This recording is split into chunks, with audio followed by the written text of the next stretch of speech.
Welcome back to this last panel in our discussion on the closing conference of our Freedom of Expression project. We had a very interesting debate this morning on communications matters.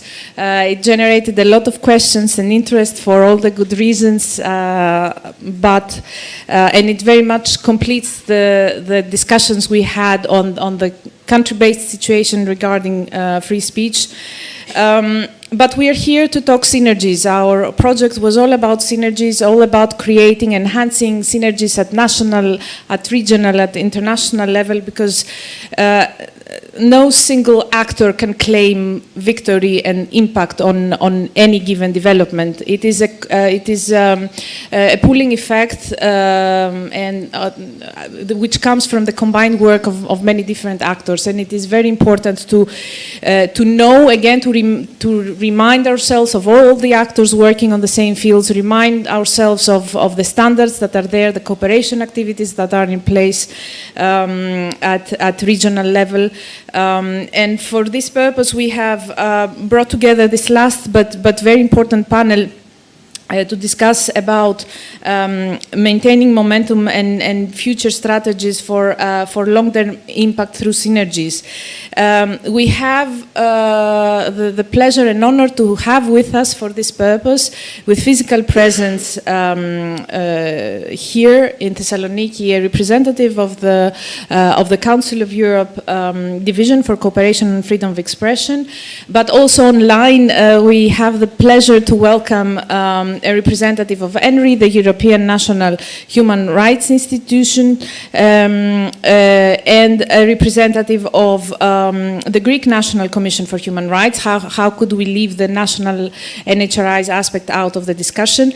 I will start with Evangelia Vassalou, legal expert specializing in international and European human rights law, who holds also a PhD in law from the University of Paris, Panthéon-Assas. You currently work, Evelina, as a project officer in the Division for Cooperation on Freedom of Expression at the Council of Europe. Previously, you served as secretary to the Committee of Experts on the Integrity of Online Information in the Media and Internet Division, and you're a member of the Athens Bar Association since 2015 with professional experience in France and in Greece. Our natural habitat as EIN is Strasbourg, and our very close interlocutors are the different parts of the Council of Europe. So it is very important that we are reminded of the great work done at Council of Europe level towards the establishment of new standards, the renewal and the update of existing standards, but also the very many cooperation activities that are developed at many different levels that help us push necessary reforms forward. We're grateful for the involvement of civil society to these efforts. We, of course, we always strive for greater opportunities for such participation and creating an enabling environment for such cooperations. And it is with great pleasure that we have you here today for you to remind to us again some of the main angles of the activities of the Council of Europe at the standard setting and at the cooperation activities level when it comes to upholding free speech and freedom of the media. So the floor is yours, Evelina. Thank you so much, Julieta, for the kind invitation. Can I use also this? So the reflection on the domestic implementation of the European standards of freedom of expression lies at the heart of our work. Yesterday I saw a title in one of the presentations that all eyes and hopes are in the Council of Europe. So I really hope from my side as well that the different cooperation projects that we are leading and the activities that we have will lead our hopes towards the reality.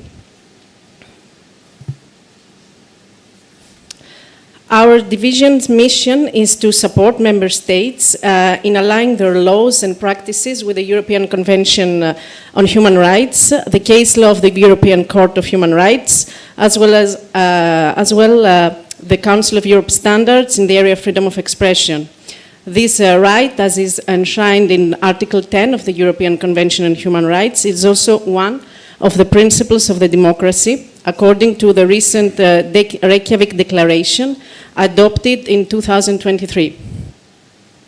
Our cooperation projects are guided by the core values reaffirmed in this declaration, placing concrete efforts to resist democratic backsliding across Europe.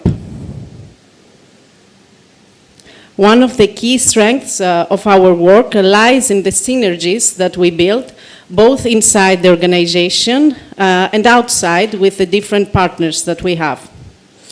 Internally, we are working closely with the European Court of Human Rights, promoting and supporting the implementation of the judgment related to Article 10. In that respect, we are also collaborating with the Department of the Council of Europe working for the execution of the judgments.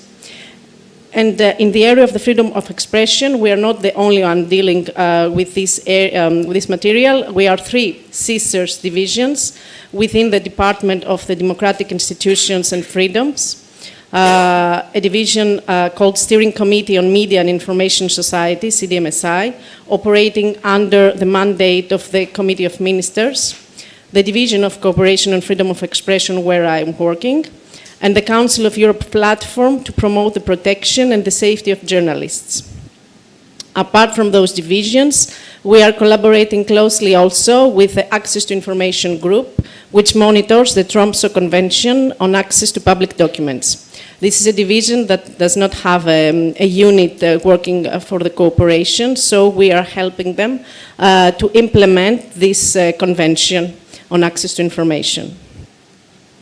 The Standard Setting Division is responsible for the elaboration of the legal instruments in the area of freedom of expression, and the work is produced by committees composed of member states' representatives and independent experts, focusing on topics that respond to the current challenges in the field of media and freedom of expression. One of the most pressing challenges is the threat of disinformation and misinformation. So one of the latest Council of Europe instruments is the guidance note on countering online mis- and disinformation through fact-checking and platform design solutions in a human rights compliant manner.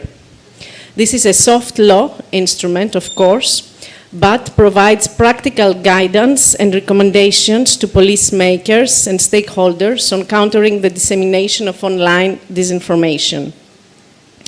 Moreover, it addresses the issue of users' empowerment as an important precondition for addressing the negative impacts of online disinformation. Another non-legally binding instrument that has been adopted last year is the recommendation on SLAPs. Yesterday we had the occasion to discuss about the European Union instruments on that topic, and that is the occasion now to say a few words about our recommendation, which is a major step forward, as it provides a definition of SLAPs and upholds the democratic right of everyone to participate in public debate. It identifies 10 key indicators to help detect SLAPs and applies to civil, administrative, and even criminal contexts. Moreover, the recommendation covers both domestic and other types of SLAPs, such as cross-border, multiple, and coordinated SLAPs.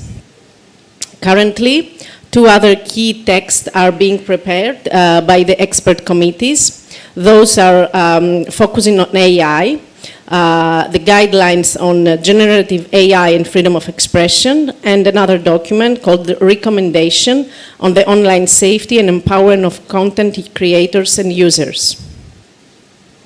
Another initiative that started in 2023 is the Journalist Matter campaign. I'm sure you have heard about this campaign.